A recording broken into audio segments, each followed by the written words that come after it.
Hello, welcome to On Wildlife. I'm your host, Alex Ray. On this podcast, we bring the wild to you. We take you on a journey into the life of a different animal every month, and I guarantee you're going to come out of here knowing more about your favorite animal than you did before. Today, we're talking about a really interesting animal that you can only find on one island in the entire world. And this animal looks nothing like how it's portrayed in cartoons, leading to a whole bunch of misconceptions.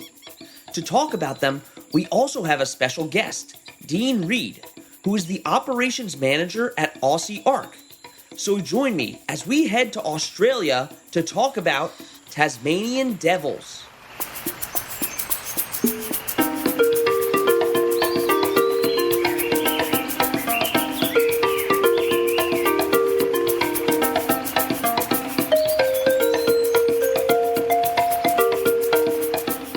Tasmanian devils are endemic to an island south of Australia called Tasmania. This means that they're not found in the wild anywhere else in the world. Their fur is mostly black or brown, and they're actually the largest carnivorous marsupials in the world. They can get to be around 30 inches in length and weigh up to 20 pounds. Tasmanian devils don't have the best reputation. Just look at their name. Thankfully, our special guest has worked with them hands-on to tell us what they're really like. Our guest today, Dean Reid, has spent the last 11 years working with native Australian animals. But he didn't start his career this way. Let's begin the interview and hear about his journey to animal conservation. Hi, Dean. How are you doing? I'm great today. Thank you, Alex. How are you? I'm great. Thanks so much for coming on. I can't wait to start talking about Tasmanian devils with you. It's my pleasure. They've got a nickname called Devil Whisperer. That's awesome. Well, going into that, you've spent over a decade working with native Australian animals. So what kind of sparked your passion for wildlife, and how did that lead you to focus primarily on Tasmanian devils? It's a bit of a story. I've been in customer service all my life. I'm like 55 now, and I started off working in bars and clubs in Sydney and like motels and hotels. And I did that up till I was about 40 and got very disparaged about, working in that kind of environment. And so I left that and moved to the Central Coast from Sydney and started volunteering at the Australian Reptile Park. The main reason I wanted to do that is my favorite animal is a koala. And you cannot hold or get near a koala unless you work in the industry. So I started just volunteering there.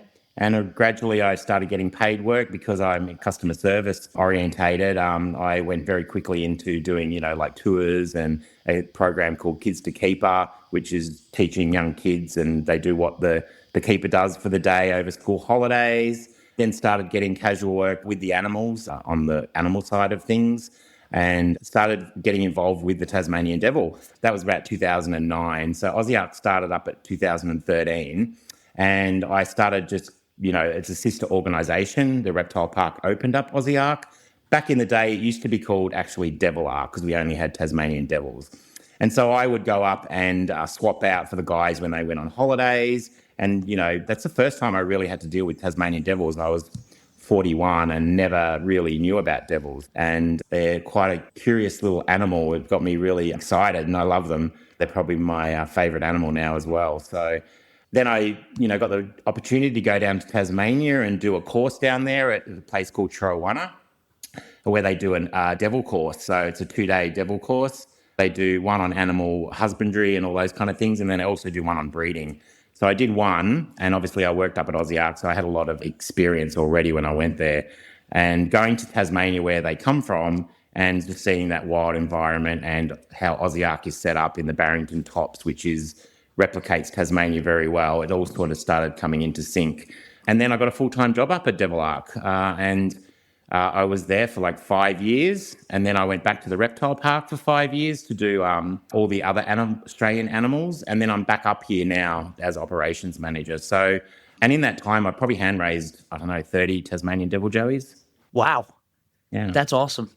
And that's quite a career switch that you went from customer service to working with animals. And it kind of is a great story on like, it's never too late to really follow what your passions are. That's correct. Like starting from a volunteer and then becoming, 14 years later, operations manager is like, it's a huge achievement. But if you've got the passion and the love and you show that you'll do anything, as in, like do extra hours, take that initiative, you can get places in the world. And I always thought as a young guy that I thought I'd have to have a degree to work with animals. And in Australia, it helps to have those kind of things. But we have a thing here called TAFE, which is higher education for older people or people that can't quite get into the roles they want to. And it's called Captive Animals Cert 3. And I did that, and basically learning the know-how. You can have all these bits of paper, but it mightn't relate to the actual job in hand. You've got to have the passion for it. You've got to have the brain capacity to do all those kind of things as well. Yeah, definitely. And you were talking a little bit about Aussie Ark. Can you kind of explain what that organization does? And I know you talked a little bit about your role and how has it changed over time. Yeah, so Aussie Ark started off as Devil Ark in 2013. So John Weigel, who owns the reptile park, and Tim Faulkner, who's the director, saw the plight of the devil. The Tasmanian devil started declining in 1996 in Tasmania through a disease called devil facial tumour disease. Now, it's a horrible disease that's basically passed on when they mate or they fight. If they've got a viral load in their mouth, if they've got a sore on their face, it means it's all through their body. If they have a viral load of over 12,000 and they bite another devil in breeding, mating, and food and aggression, it can transfer that disease over to them very quickly, and it takes them out within about 6 months. So it's a horrible disease. They get all distorted in the face. They can't drink. They can't eat. They die a slow death. And so they saw this population crashing and thought, we can do something about it. So they started breeding. A reptile park is a very small, it's about on 10 hectares. They have an area up the back where they modified to have 23 enclosures, very small, intensive enclosures. And they started helping breed Tasmanian devils up as part of the program with Tasmanian Save the Tasmanian Devil program. They got very successful very quickly, and they ended up with like 56 devils or something in a very small area. And they thought, we can't keep going this way. We need something in between the wild of Tasmania and an intensive we can breed devils. So they started looking around for properties all around New South Wales. They had 5 in that were suitable. A company called Alliston, which is the Packer family here in Australia, they're quite a famous family. They reached out and said, we have a lot of land up there. We have a parcel of land, 500 hectares. Would you like to come up and have a look at it? And so they did, and it all worked out. They donate the land for 20 years at a time. We've got a lease on that. And we just started very small. We started enclosing 35 hectares with 10 enclosures, or around about 2 to 4 hectares each. So we've got an airlock, and then all the enclosures are in that. So if a devil got out, it would still be in an airlock. We had to go by standards of DPI, which is the Department of Primary Industries here in Australia, very high standards. So, the fence had to go 600 down with an apron on the bottom so animals can't dig out. Floppy top over the top of the fence, and then a piece of tin either side, which is about 2 foot. So if an animal gets to a certain height, they can't climb over that. So very stringent guidelines, and then the enclosures are built the same way. And so they started off with 44 founding devils from Tasmania and around Australia, and we started breeding, and we got very successful very quickly. I think a couple of the first years we had like 40 or 50 joeys, and now we sit at around 200 devils each year. So we have 14 enclosures now. We have a 75 hectare area that we enclosed in that we can put all our old or senescent devils in. They can live their life out there quite happily. And then we have our breeding yards, 1 male yard, 1 female yard. So if we're not breeding them, they're not producing not recommended breeding program devils. And then we have our breeding yards, which have about 6 of those. So it grew very quickly. From Devil Ark in 2016, we thought we could do more. So we changed into a charity. So before that, Reptile Park used to fund everything. So, $2 million worth in fencing and staffing and all those kind of things. So we thought, how can we help propagate, a better system? And that was become a charity and fundraise all our own money. And so from 2016 to now, we've grown exponentially with not just Tasmanian devils, but brush-tail rock wallabies, eastern quolls, bandicoots, potoroos, palmer wallabies, bettongs. And also we have a section at the back of Reptile Park, because we're off-grid, that has 3 types of turtle, 3 types of frog, a snake, and a a little rat called the broadtooth rat, which is not really like a rat. It's like a guinea pig, pygmy possum sort of thing, yeah. Now that we know about Aussie Ark, it's time to dive into the life of Tasmanian devils. What animals are they related to, and what do they eat? We'll find that out and a ton more right after the break.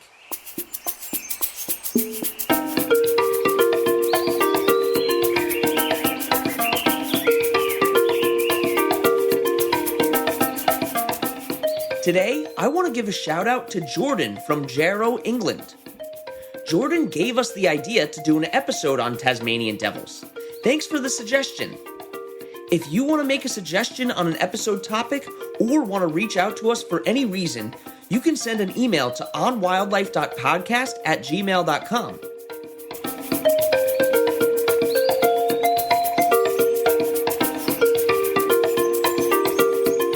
Okay, now back to the episode.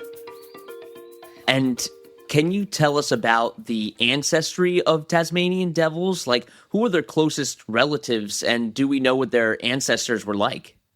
Yeah, so we do. They come from a family called the Dasyurids. There's about 72 species here in Australia, and they range up from the thylacine, which is the Tasmanian tiger. Now that's extinct, so that would have been, very closely related. Then you would have the Tasmanian devil. Then you would have the spotted-tailed quoll. Then you have the eastern quolls, and they all run down this lineage to very small animals. So anything that eats meat, crickets, or like dead meat, or any animal that is meat is called dasyurid. So the eastern quolls, they eat a lot of insects, but they'll eat a bird and a snake and a lizard, all the way down to little things called fat-tailed dunarts, which are probably the size of a small mouse that live out in the desert.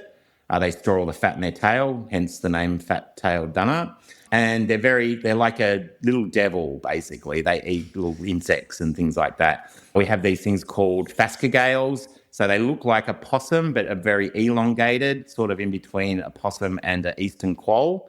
And they have these long bushy tails, and they live up in the trees. So when you walk around at night, you don't see them that often because they hide around the tree. They hear you coming. So you don't get to see them. I've only seen a few in my lifetime. So that's where they come from. They used to be on the mainland of Australia, Tasmanian devils, thylacines, around about 700 years ago. And the main reason why we think they died out on mainland Australia is because 4,000 years ago, or 10,000 years ago, we were the last ice age. So when that melted, animals started coming over. The dingo came over about 4,000 years ago with humans and probably outcompeted the devil and thylacine for food, and plus human activity, which is Indigenous people probably hunted those kind of things as well. Yeah, absolutely.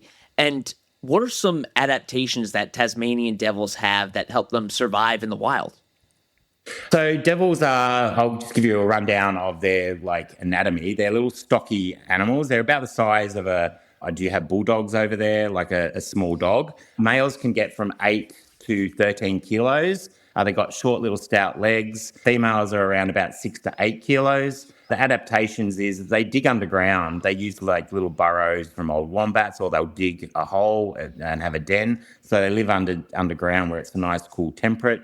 They're a scavenger. They'll eat anything and they'll try anything, but their main makeup is to smell out dead meat. So we call them the vacuum cleaners of the bush. They keep our ecosystem really healthy by eating decaying dead meat. So they're geared up for that. Their nose is super sensitive, more sensitive than a dog. They can smell meat from about 2 kilometres away. They have these long whiskers that stick outside their body. So they've got them on their face, above their eyebrows and under their chin. And so they can navigate at nighttime and feel anything. So, for instance, if you've got 10 devils feeding and a devil comes in upside next to another one, it swings around really quickly because it can feel it. They have these massive jaws that can eat anything. So they've got the strongest bite pressure of any animal their size. They can eat bone, fur, everything. Wow, that is really crazy. And considering they're called Tasmanian devils, they have this reputation of being very fearsome. Is that true, or is this a misconception? And are there any other misconceptions about these animals? Yeah, it is a big misconception because what everyone does is they like the action of the devil. So they film when a devil is fighting or screaming or yawning where they've got the big teeth, or having a tussle over meat. They're not always like that. They can be really placid animals. We we house 10 boys in one yard and they live together very happily. They're a solitary animal, so they don't usually have that many animals in one area, but they'll live quite happily together. And you see them sunbaking out during the day. I can be in a yard and walk past one and one will come up and sniff my boot and walk off. So unless you're really up in their grill by trying to grab them, of course they're going to try and defend themselves, and they've got very big sharp teeth, so they do a lot of damage to humans. But in the 14 years I've worked with devils, I've never been bitten. Yeah, and I think that is a great way to think about how our misconceptions can kind of cause issues for animals like this. Because if we are scared of them, we think that they're mean or aggressive, then the general public might not care about their conservation as much. So I think it's really important to address those misconceptions. Oh, totally true. In 2013, when we opened, we're in a rural area, so we have a lot of farmland, a lot of cattle, a lot of sheep. We did have a few farmers calling us up and saying, "Oh my God, I've seen a devil out on my property and it's going to eat my sheep and cattle." And we were like, "Actually, they haven't even arrived yet." So there's that, misconception of that they're aggressive, and obviously we just don't let devils out because they're not on mainland Australia. They're Tasmanian devils. But yeah, those kind of things. And so we actually employed a lady who lived up here to invite, and she still works with us this day, to come up to invite all the farmers around just so they could get a look at devils. And being a community-based organisation, we want to be really open and have a community with our local landholders and things like that. So it was really nice for them to come up and have a look at the devil and sort of, quash all those misconceptions, as you said. Yeah, that's really great. And you said that they are solitary animals. How do they communicate with each other? Are they more auditory? You said they have a really good sense of smell. Do they use olfactory cues?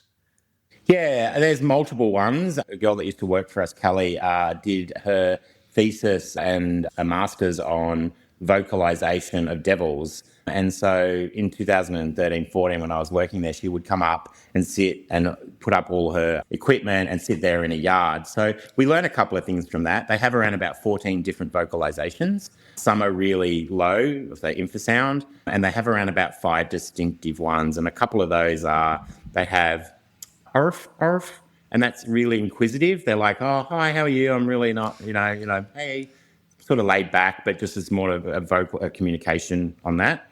They have another one that they have a jaw slap, so it's like, "Arr." It means that they're a little bit nervous with the situation. Like if I go into a yard and I sort of, start going towards a devil, they might do that. They have a sniff, which sounds like they've got COVID, but they don't. So what they're actually doing is that they'll do it a lot when they're feeding, and basically that de-escalates tension between the other devils. It's like a communication. And they also do it to clear their scent out of their nose, because that's how they perceive the world. And so they get overloaded with scent. Sometimes they'll sniff to clear that out so they can get more scent coming in. Wow, that's really interesting. And over the years, is there anything that's really surprised you about these animals?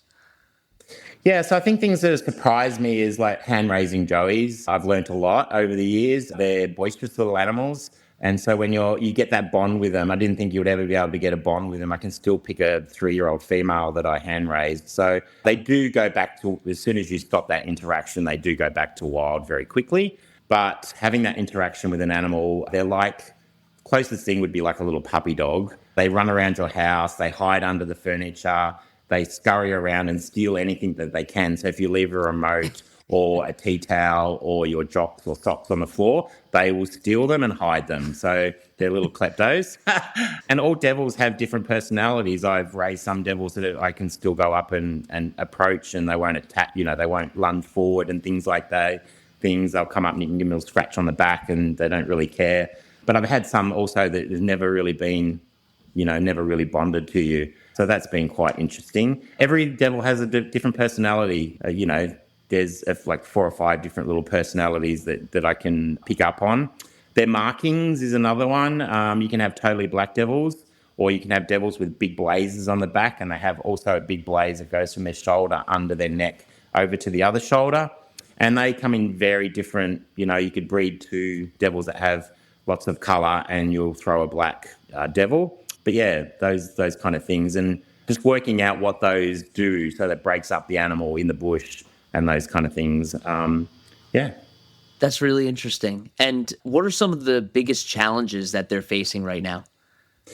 So the biggest challenge they're facing is the devil facial tumor disease. It just popped up out of nowhere. It came from a female devil because it had a female chromosome in it, and it's wiped out. There used to be around about 450,000 devils in Tasmania, and sort of what has happened is over our period, there's been a lot of declines. So in the last ice age, 10,000 years ago, Tasmania was attached to Australia. Animals would come freely. So a couple of little interesting things from that. The dingo only came over 4,000 years ago, and the last ice age was 10,000 years ago. So the dingo never got down to Tasmania. Koalas, there was never really a big land bridge that trees could grow, so koalas never got down to Tasmania. So I find those things really interesting, that's what happened. And so the devil has gone through, it's been landlocked down there for the last 10,000 years. So it's gone through a lot of ups and downs and declines. If you can imagine, Tasmania is a pretty big place, but over 10,000 years, those genetics pools start to decline, especially when you have a big drop in devils. So, for instance, when the first settlers come here, they were able to have land, they cleared a lot of land, they killed a lot of animals.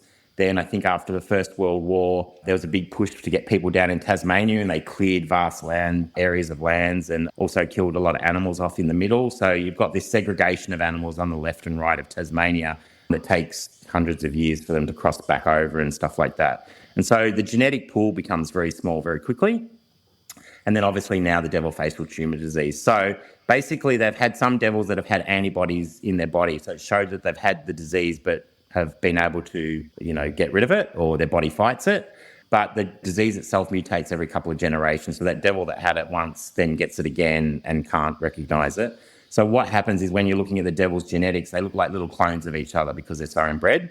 And so that's part of the reason why it's probably popped up. So what the program is doing is pulling devils out of all parts of Tasmania that are clean, testing, isolating, and then we're an insurance population that puts all those genetics together to try and fast track evolution, is what I would say.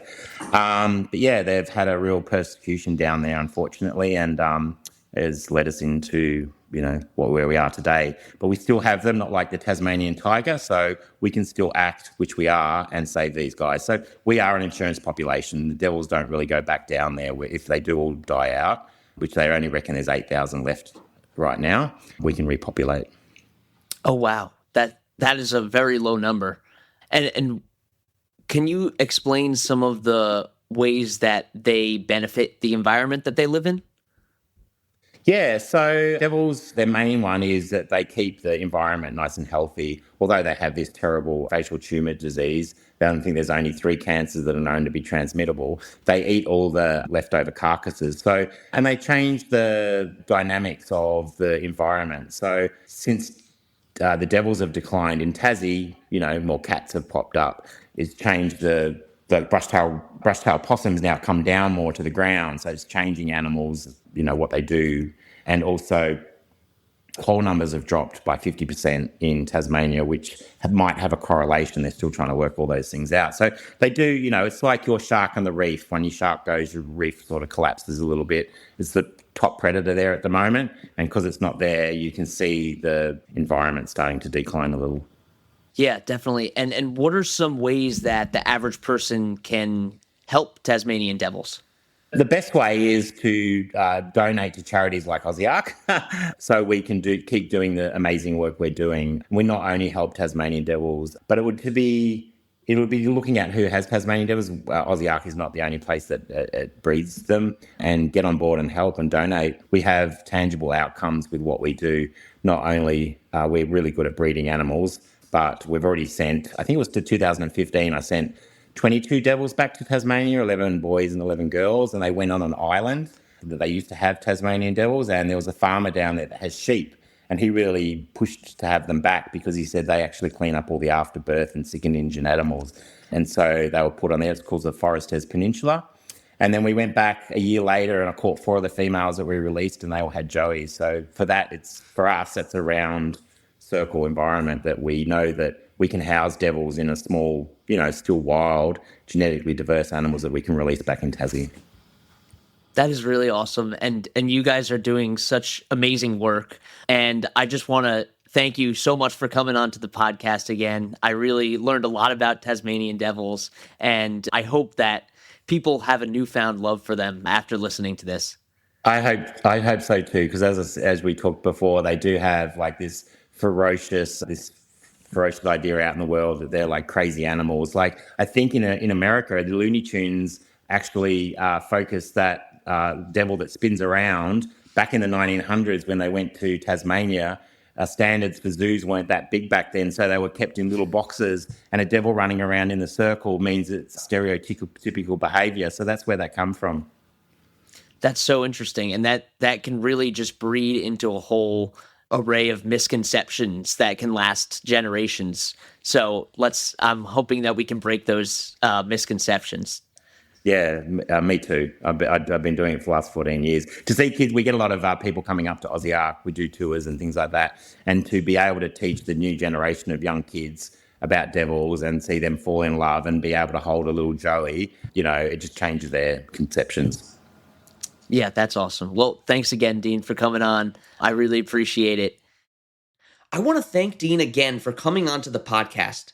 Tasmanian devils are endangered, with only around 25,000 of them left in the wild.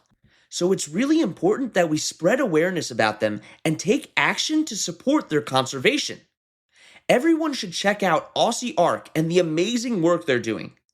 You can also support the Tread Right Foundation and the Save the Tasmanian Devil program by the Department of Natural Resources and Environment of Tasmania.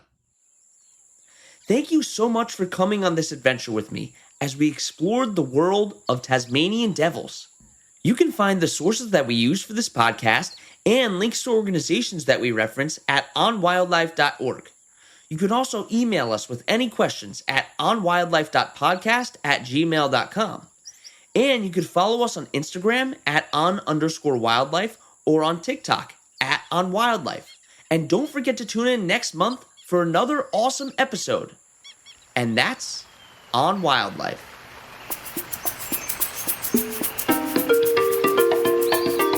You've been listening to On Wildlife with Alex Ray.